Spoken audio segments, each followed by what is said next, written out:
Hey guys, welcome back to another episode of Unbalanced with me, Cerys Davage. How are we? I'm so excited that it is well and truly summer by now. I've got my pink peonies with me. I'm wearing a nice pink dress with a little white shirt underneath for those who may just be listening to this episode. I want to give you a full description. Here in Wales, it's been really, really hot. We've just come out of a massive heat wave that's like quite literally blown us away. The heat and the humidity's just been absolutely crazy. Like, I've not felt very productive because I've just not been able to do anything. Like, our home is so warm at the moment. All week we've had kind of mid 30 degrees Celsius, which is kind of like mid to high 90s in the Fahrenheit, I believe.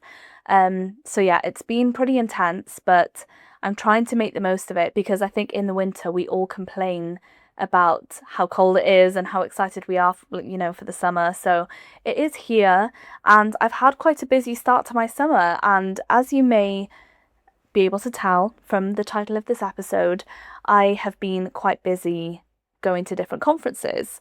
So the first conference I went to was in Denmark, and it was actually a place not very far from Copenhagen. I would say maybe like an hour and a half drive. It was a place called Korsør. I'm probably saying that really wrong. Korsør. It was a lovely little countryside town, and the conference was held in a building that was actually built by someone who had some kind of muscular dystrophy, which meant that it was completely accessible. It was absolutely incredible. We all stayed there. The whole building itself was just for us to stay, the people attending the conference. So it was the second ever European LGMD2I R9 conference. The first one was in Amsterdam 2 years ago, so it seems to be an every 2 years kind of thing at the moment. And the last two ones have been run by Cure LGMD2I, so I really want to shout out Kelly for getting this organised, because it's difficult to organise a conference, especially when it's not in your country. So it was an absolutely incredible conference, and I managed to meet so many new people, and also see some people that I met at the first conference in Amsterdam. That was also where my mum and I soft launched our new charity. Like I said, it's not a proper charity yet. We're still waiting charitable status, but it's just been nice to be able to raise a bit of awareness about it, announce that we are starting this and that we're building something here in the UK. So hopefully that means that one day we'll be able to host the European conference in the UK. But I don't know. Let's see how it pans out. Yeah, it was just really, really incredible. I got to meet people actually from the UK who have either LGMD2I themselves or have family members with this. And it's been so nice to connect with these people. And it's just crazy to think that they don't live that far from me. But we had to go all the way to Denmark to meet. So hopefully now, we have these connections and we'll be able to stay in touch and maybe meet up here in the UK. And I think there's just a real need for these conferences outside of the US. I guess the ones in the US have been going for a lot longer. But there's a lot of people in Europe with my condition. So I'm going to make it my mission to try and find these people and bring them together, because there is just nothing like community. And I would say that that is probably my favourite thing about the conferences. Yes, you learn a lot, you meet with specialists, you absorb so much information and so many useful tips of, to live with LGMD, but you also get to just meet your community, and it honestly feels like family at this point. It was just absolutely incredible.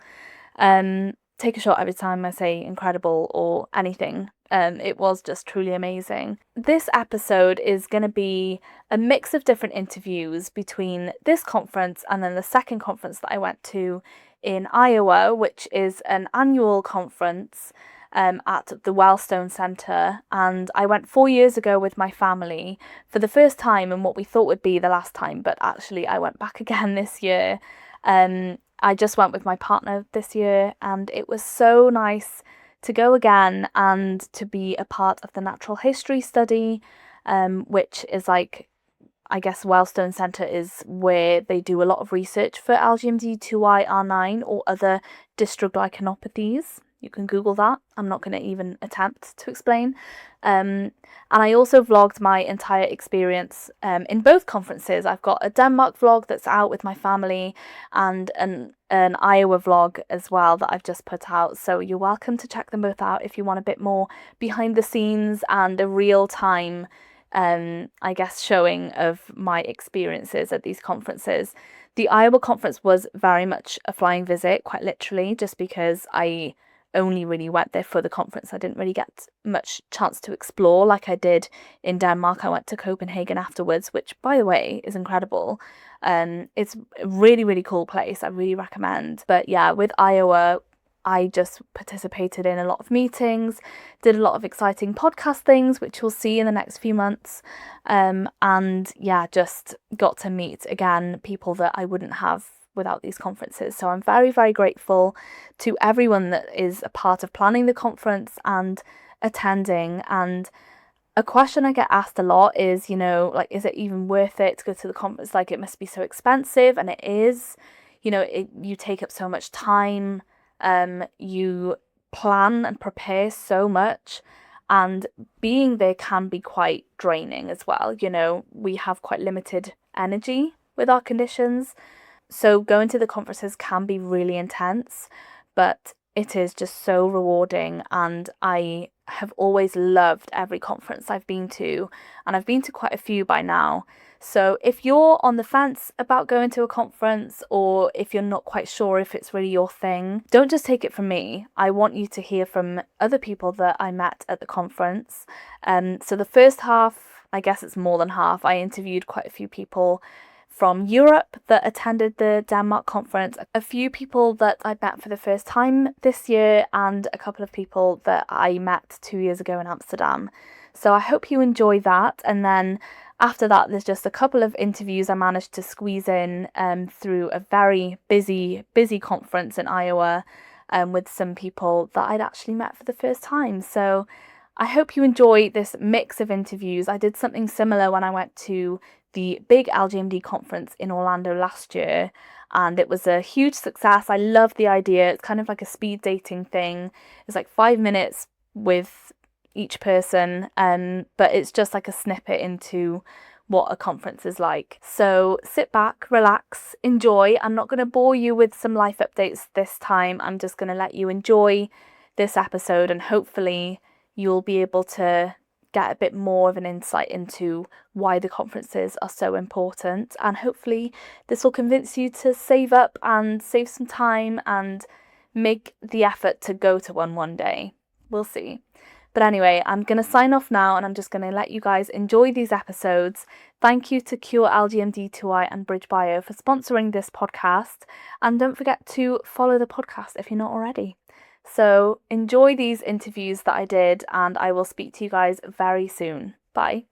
Hey guys, welcome to the LGMD2I R9 conference here in Denmark. I thought I would sit down with a wonderful person that I met in this conference today. Do you want to say a bit about yourself? Sofie, welcome. Hello guys, I am Sofie Davage, and I am from Denmark, 24 years old, and I'm living with LGMD2I R9. Perfect. We met at this conference and we got along straight away, not only because we're the same age, but we also got diagnosed in the same year, or just about within the same year. Yeah. And tell us a bit about your diagnosis. So I have known I had limb-girdle 2I since I was 9 years old, and I got diagnosed after I was on a family trip, and we went down all these stairs, and then we have to go up again, and my body just couldn't do it. So my mom and dad, like, straight away kind of knew something was wrong. And living with 3 older brothers, so my whole life when things have been a little difficult, my parents just thought it was because I was a girl, and they only knew how it was to raise boys. They didn't really see the signs at the beginning. Yeah, and then I got diagnosed and just been living with it since, and it's just slowly getting worse and worse. That is how it is with this condition.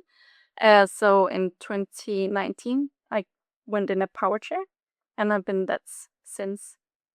Thank you for sharing. Of course. I know we're here at the conference that we've been waiting for such a long time for. What's been the best thing about this conference? I think the number one best thing is to get together, to meet people, to have met, all the others and you and your family, and just to, be together as one, as a big family. I have never been alone with this sickness. I've always have a, notice, because in Denmark the muscle dystrophy, community is really strong. And I have heard that it's not the case in a lot of countries. So, also to just notice how lucky I am. Yeah. Well, I'm so glad that you have the support, and it sounds so great, and it's so strong here in Denmark. That's definitely the vibe I've gotten from coming over here. First time in Denmark, and it's great to hear that there's such a big, loud community in Yeah. this country. Yeah, and we are really in the government, we are really listened to, and there's still a long way, but we are trying to change things. And I think it's very cool that we are part of the changes. What piece of advice would you give your younger self if you were to look back? I have always have a very positive feeling with this disease. I've been seeing other people in wheelchairs with my disease, and I have seen people been able to walk. So I have always, knew that I would be one of them. Either I could walk my whole life, or I will be in a power chair.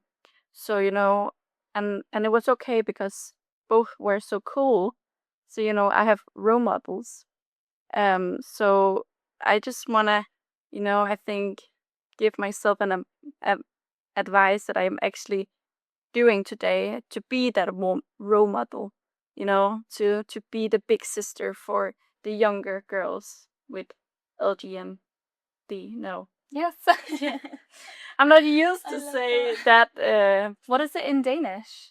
Limgirdle. Okay. I have always said that. Thank you so much for sharing that, and thank you for Chris. just a little snippet into your life with LGMD. Yeah, and then I also just really want to say thank you to you for doing this podcast, and thank you for all the people who is watching. It's really, really important to spread the word. Yeah, it is so important, and it brings so much strength when we come together and raise our voices. So, thank you so much. It's been so nice to meet you. Okay, my next guest I'm here with today is Seamus. Hi. Hi there. Tell us a bit about yourself. Yeah, so my name is Seamus Gunton. I have limb-girdle muscular dystrophy, and I am currently studying to be an actor. Amazing. How old are you? I am 19 years old.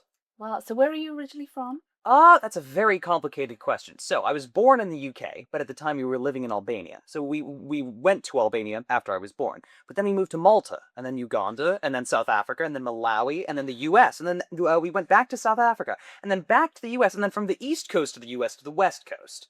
And then I moved to the UK. So in short, many places. Many places. I guess, could you give us like a summary of your diagnosis? Yeah. So basically what happened is this was the first time that I moved to the United States. And my grandmother had this pool membership. And so every weekend we'd go down to the local pool, and I'd swim around a bunch, and I'd come out of the pool crying, sobbing, because I was just in so much pain. And of course it's not normal for a kid to be in that much pain that he's crying after just swimming in a pool. So we go to the doctor, and they're testing me for all sort of exotic tropical diseases that I might have picked up. And they all come back negative. And so eventually they do test me for genetic diseases, and LGMD comes up. Wow. Yeah. Okay, that was a really good summary. Fair play. I guess we're here at the conference.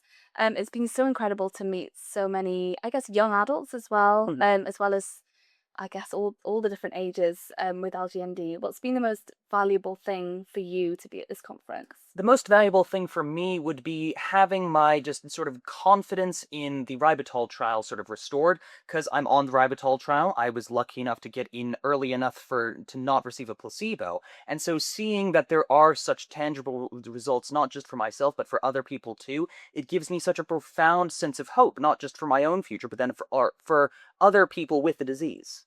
That's incredible. Yeah. I'm so excited to get my hands on it eventually. Hopefully so. And to end this quickfire interview, what advice would you give anyone who just got diagnosed with LGMD R9? The bit of advice I'd give them is, that's a hard one. I'd say continue to try to push your limits. I know that's testy. I know it's not what's recommended by the doctors, who are the people who know most, but it's what I'd recommend because I value staying on my feet a great deal, and so I'd want to see anyone who just got diagnosed not sort of lose all that much confidence in themselves. I'd want them to keep on trying to push their limits for as long as they can. Seamus, it's been so great to meet you and to chat with you. Hopefully we can stay in touch. Yeah, absolutely. Thank you so much. You're very welcome. Okay, so now I'm here with Bori, who I actually met in Amsterdam 2 years ago. So it's so great to see you again. How are you doing? Too. Yeah, you too. I mean, it's been fantastic, and I'm so great that I met you actually. So, I've been listening to your podcast in these past 2 years, and to finally meet you and maybe know a little bit about your life, and it's so great to just catch up a bit. Oh, thank you so much. Tell us a bit about yourself. Where are you from? So I'm from Hungary. I'm 24. I've got diagnosed with LGMD when I was 15 years old, so in 2016, which is quite, I think, late. I started to feel a bit drowsy around when I was maybe 7. I've always got gallbladder stones, so I was early on going to the doctors and they could not figure out why my liver enzymes are so high. And then, the CK level came in and it was just astonishing. So they started to send me to specialists, and I don't know, by the time I was like 15, I was exhausted by all of it because another day, it was a tumor or maybe Pompe disease or any sort of disease. I mean, they thought about everything. So it was a quite long journey, but when I was finally got diagnosed, I was quite relieved actually, I think, in a way. And finally I felt like, okay, we know the answer, so what can I do now? And there was nothing that they could tell me because in Hungary there's nothing. There's only 4 patients with this disease, just only 4 of us. We had no community, we had no idea how to do anything.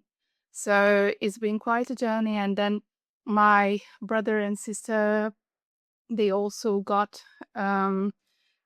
screened, and it turns out my sister also has this disease. But fortunately my brother doesn't even carry the faulty genes, so he is the lucky one. And actually he's a competitive orienteering runner, so he always tells us that he's running for all of us, for all 3 of us. I love that. And he's actually the cutest. So when he brings one of his, trophies or something home, he would always, give it to us as well, because he always told us that this is our achievement, not only his. So yeah, he's the athlete of the family. That's so sweet. Well, thank you for sharing that. I love being at these conferences to hear all these different stories. What's been your favorite thing about this conference? I think networking and meeting people, it's so critical. I think to have a community that you can talk to. And I think it isn't stressed enough how important it is, especially with rare diseases, because There's nothing certain. There are new, let's say, supplements even that are coming out. Oh my goodness, I tried this and it really worked for me. These little things, and they make your life so much easier, and you know that you're not alone and you have people to turn to and know your struggles. So I think this is the best. Yeah. I completely agree with you. I've loved this so much. And to end this little conversation, what advice would you give your younger self? I think not to focus on too much on the disease. I feel like I've made a very big mistake on it. It was a lot of uncertainty. So when they told me, yeah, you have a muscular dystrophy and your muscles are wasting in every single second, and we don't know how many years you have left, I actually didn't know that I was going to, let's say, live till I'm 24. There was nothing I could hold on to. So I think find this community is a huge help, because there is a community now and you can turn to them and you can express these and know that no, I'm not alone and I got this and I can carry on. So I think this one would be. That's amazing. Thank you so much for sharing. Thank you so much for having me and you to catch up and to see you. It's such a lovely to meet you and your family again. So it's lovely. Thank you. Thank you so much. Next up, we have Bori's sister, Lili. Hello. Hello, hi. So excited to be here, thanks. I'm excited to interview you. We've just heard from Bori, but you're actually Bori's older sister. Tell us a bit about yourself. I'm Lili and I'm 27 years old and I'm also from Hungary and I work full time now. So basically, that's my current situation. Amazing. And at what age were you diagnosed? I was diagnosed when I was 18 years old or just slightly turned 18. So it was a bit harder because of the legal circumstances of turning 18 and not being a children anymore. Yeah, that's true. I guess you were just transferring from the children's service to adults as well. Was that at the same time as your sister being diagnosed? Yes, my sister was the first one in the family to be diagnosed, and around 6 months later, I also got the diagnosis, and we tested all the family, and turned out that they don't have the disease, but it turned out that I do have.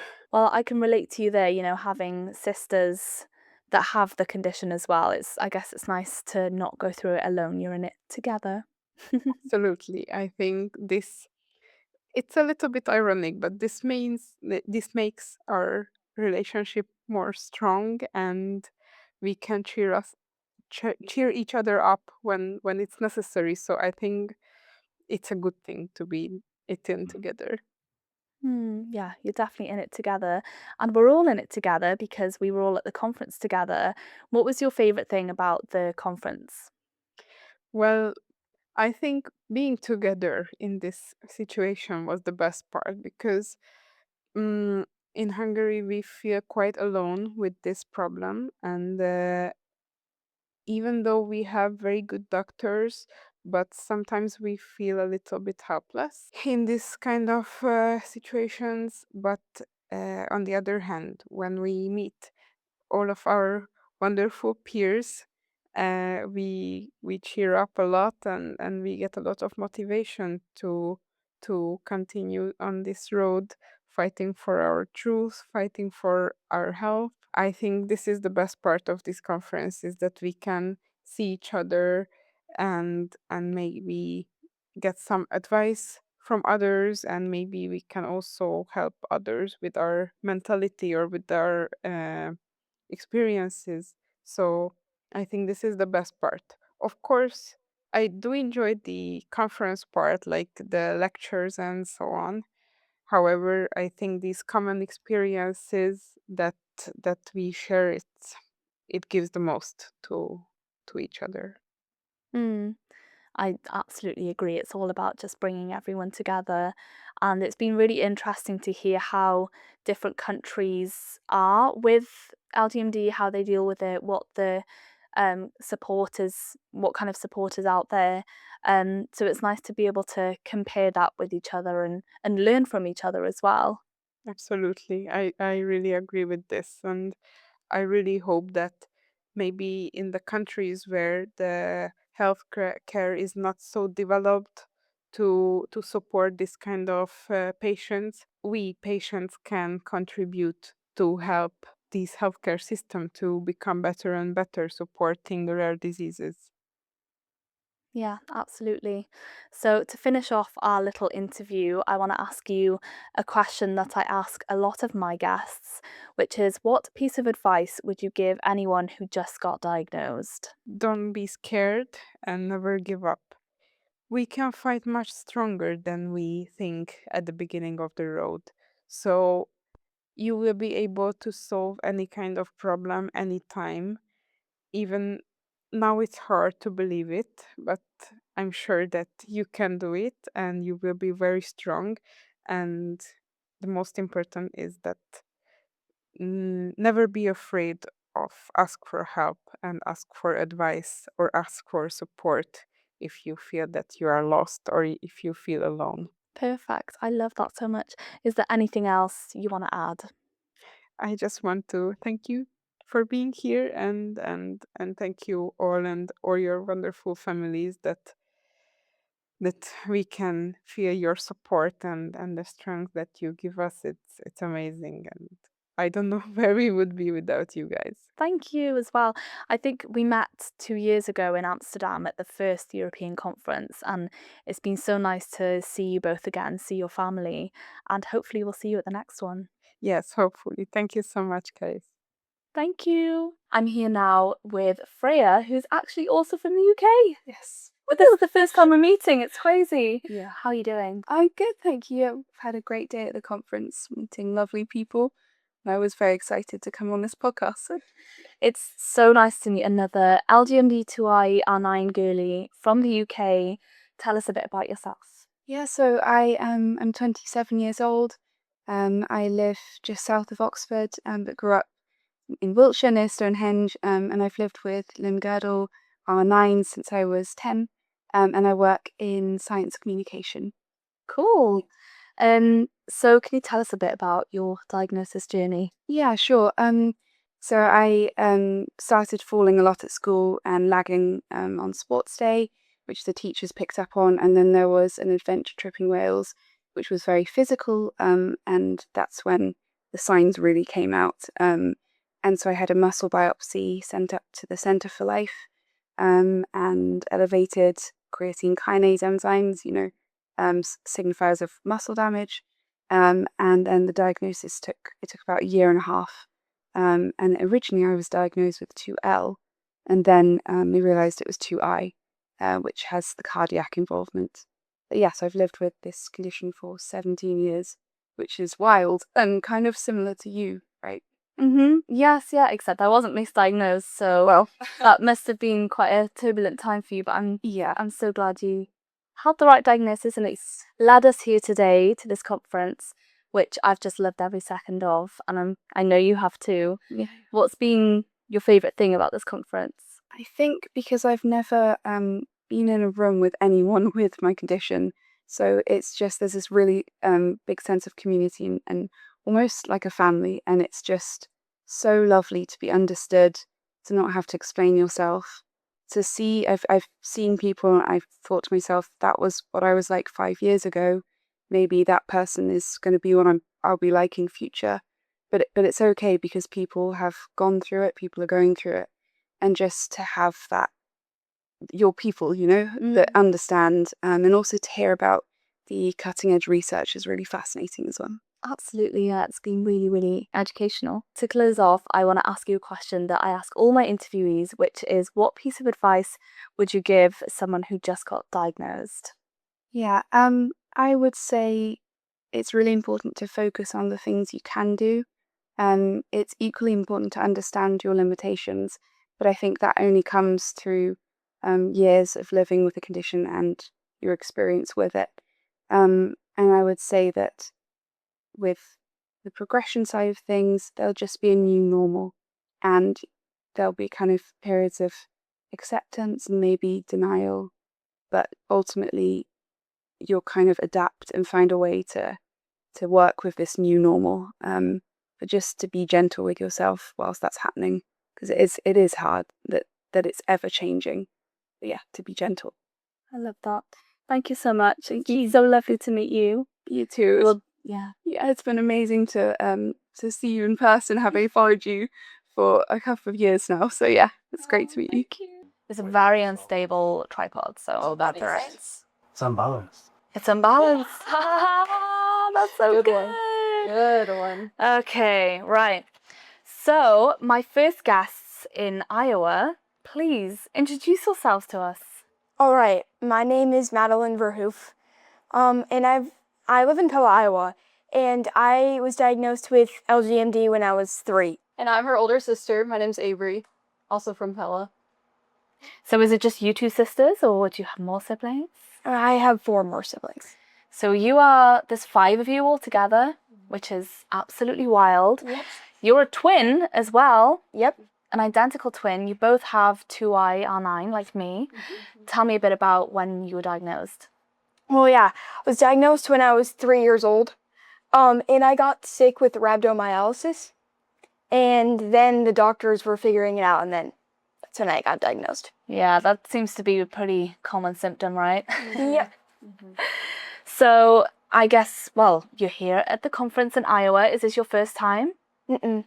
No? I've been going since I was like 3 years old. Oh, wow. So how many years is that? Like 14, 13, 14. 13, Wow. 14, yeah. So how have you found it? How have you found this one in particular? I actually have no idea. Have you found it? Yeah. Oh, we like this one. Yeah. This year. Yeah. Mhm. What's been your favorite part about this conference? Just like growing a community of people similar to my age, but also who have LGMD. Yeah. And my favorite part has been that too, just getting involved in the community and hearing other people's stories, I think, is really encouraging to remember and like understand that we're not alone, that there's other people that have walked the same path and they understand how you feel and the fears and also the victories and all of it. Yeah. Absolutely. And it must be quite rewarding for you as a sister, not necessarily living with the condition, but to see your sisters being like, joined with the community. Yes, for sure. And especially with this conference in particular, they're talking more and more about the potential cure for a drug coming out, the Ravitol. So it's very encouraging. There's just a little more hope in the air with this one, I think. Yeah. Because the medicine is so close. Would you say the same thing? Yeah. Yeah. I agree. Yeah, it's really wonderful and really, and a very exciting time, right? Yeah. I want to ask you a question that I ask all my guests on this podcast, which is, what piece of advice would you give your younger self? Let's start with you. Well, I guess I'd say, like, don't be afraid to show yourself and, like, be yourself. Because, like, sometimes it's hard to find a community of people who have LGMD, so it's easy to feel alone. Yeah, definitely. And what about advice you would give someone who's just been diagnosed, maybe? I'd say find your people who support you. Yeah, has that been helpful for you? Yeah. Has it been helpful for you to like accept your condition and accept maybe what the future might hold? Yeah. Yeah. I mean, it's just been an asset in my life, so I've just grown to know and figure my way through it, so.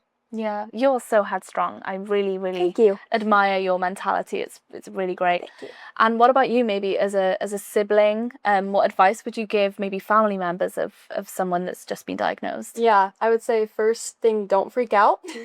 Say, find your people, exactly like she said. Don't freak out, find your people, and just figure out day by day, I think one day at a time, like what it's going to look like, what you can do to surround yourself with the right people, and then just kind of head down, tuck your way through it. Yeah. Yeah. Amazing. Thank you so much, both of you, for sharing. Thank you. My next victim on the podcast is someone who I've actually chatted to for a couple of years online now on Instagram, and this is the first time we've actually been able to meet in person, and it's been just incredible to actually see you. Madisyn, hello. Hi. Hello. How are you doing? I'm good. It's quite a long, intense day here at the conference, isn't it? Yeah, it is. It's pretty exhausting. It can be, especially with our disease. I mean, I get so tired by the end of the day. Yeah, I needed to just like step back and just like Yeah. take a moment, take a breather, lie down for a minute, and Yeah. then rejoin.